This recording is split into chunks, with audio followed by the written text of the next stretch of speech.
everyone, welcome to my channel. It's a new week. I'm making a new video for you. This video I want to talk about Airbnb. Actually I should have mentioned it earlier because the news has, I knew this news like 4 or 5 days ago. I talked about this topic on my Patreon, which is I put the article available for everyone. You know, if you want to read it, you can go to my Patreon. It's free. That article is free. So if you don't know, Airbnb is a place for you to book houses, apartments, and also on Airbnb, you know, in some cities you can book experience. They have a feature called Airbnb experience, where local people, they can earn money by hosting events to travelers, like food making, tour, bike tour, sightseeing, something like that. You know, Airbnb will not operate in China. They will delete or delist all their Chinese listings in August this summer. So when I first knew this, I was surprised and sad. If you may not know, but I used to make money on Airbnb. You know, when in 2018, 19, at first I have several apartments to rent. Airbnb is one of the several platforms I use to promote my business, like short-term rent. Later I didn't do that. Later I used Airbnb experience. I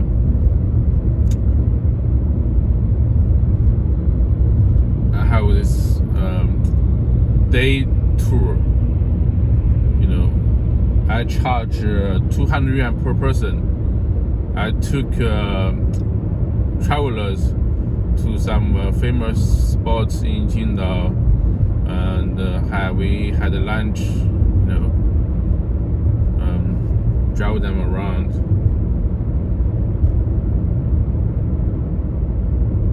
I think I have like hosted 40 or 50 people. Most of them are foreigners, and all of these foreigners, most of them are Koreans, South Koreans, because Qingdao is close to South Korea. Okay. So, you know, when I first knew this news, I was very surprised and sad. You know, even though I no longer do Airbnb, but you know, it's just so sad to see another American internet company pull out of China. Okay. You know, I used to have fun like hosting foreigners. I meet a lot of interesting people.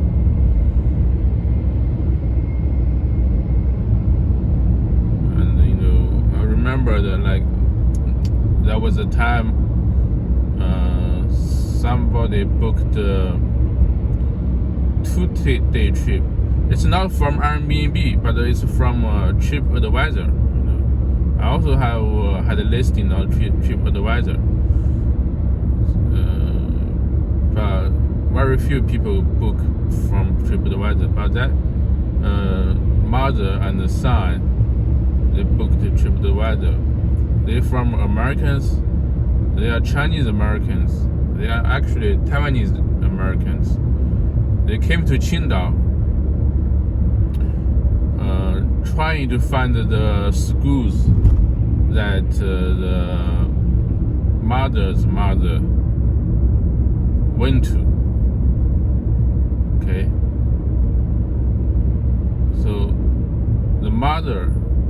her mother was kind of a celebrity back in the 19 before communism took over China. Then they fled to America. So her mother was kind of famous. So her mother died, but he wanted to write a book about her mother, and they went to several cities where her mother had been to. So her mother studied for like 1 or 2 years in Qingdao. So that was quite interesting.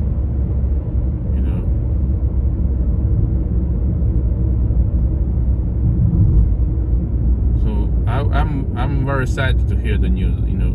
Airbnb is a platform for you to communicate with foreigners, especially Airbnb experience. And also Airbnb like housing, like before, like even now, like most hotels they are not allowed to serve foreigners. You have to be like at least 4-star, 5-star. But Airbnb, you can host foreigners. That is unimaginable before. And some foreigners, they are very generous. The mother and the son, they give me a very generous tip. Some foreigners they give me tip, which is very good. Chinese, they never give you tip. Because you serve good, your service is excellent. They kind of natural to. It's kind of natural to give you the tip.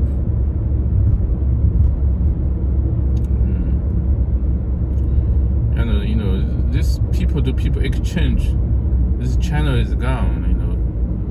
And it's just one of another instances of American internet companies live in China. Okay, it's one of the instances of decoupling.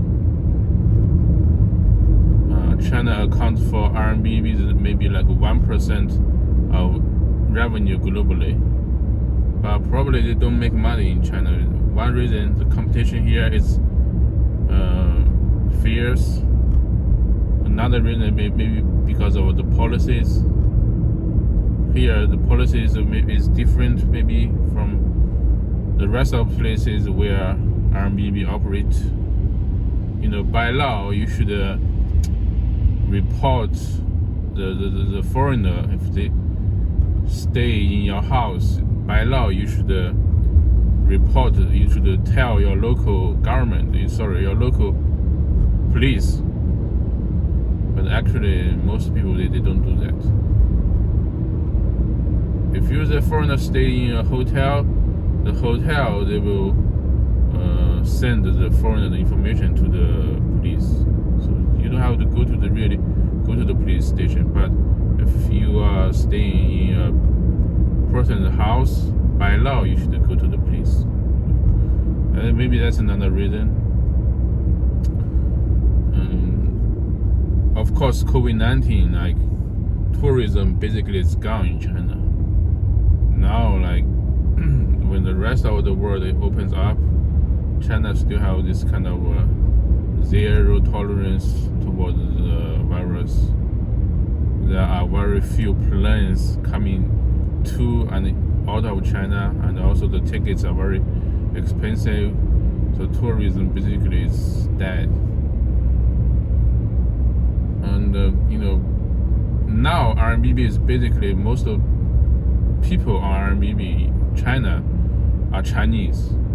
But 3 or 4 years ago, when most Chinese they don't know this website, most people who booked a trip or booked an apartment are foreigners.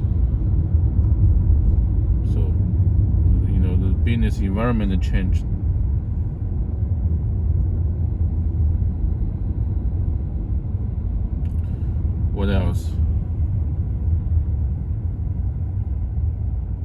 maybe it has something to do with also the recent the government the crackdown on like internet companies.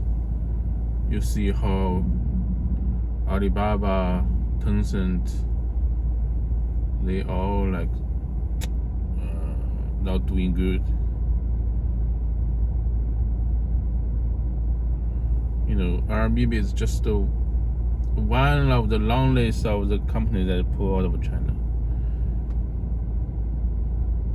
You know, Airbnb is not political. It's just a rental, a house rental, house sharing platforms. But you know, when it is operated by foreign entities, it's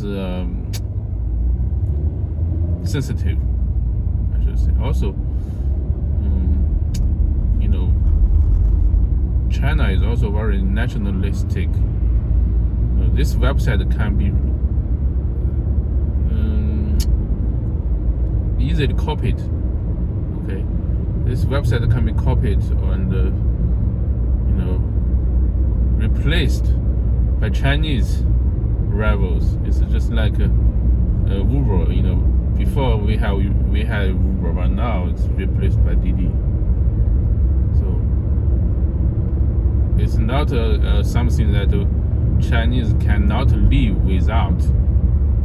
So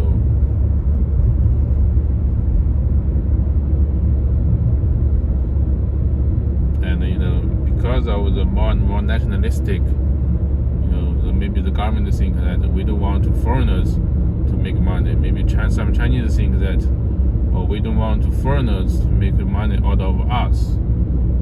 So it's just like I know in the U.S., you know, some people may think like this too. Like some Americans are also very nationalistic. They don't want to use Chinese products. So another thing I want to mention is that the joblessness. Today I read an article like college students, most of them really cannot find a job. That is why they are studying further, some of them. And also a phenomenon is that English major is one of the lowest employed majors. You know, you may think like if you speak good English, you can find a good job here, but maybe not right now. You know, like English is one of the lowest employed. The only way, right now as I can see, the only way for English major students to be hired is to be an English teacher. And to be an English teacher, you have to be in the public school. You have to really, and that is very competitive, because one thing like China is decoupling from the world, and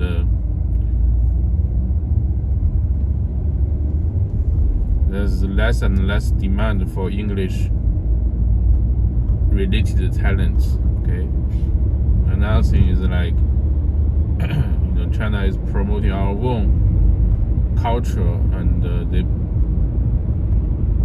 put English on a less important role, and there are less and less private schools and international schools. So English is not you know, if you are graduated from English major, it's maybe not a good news for you.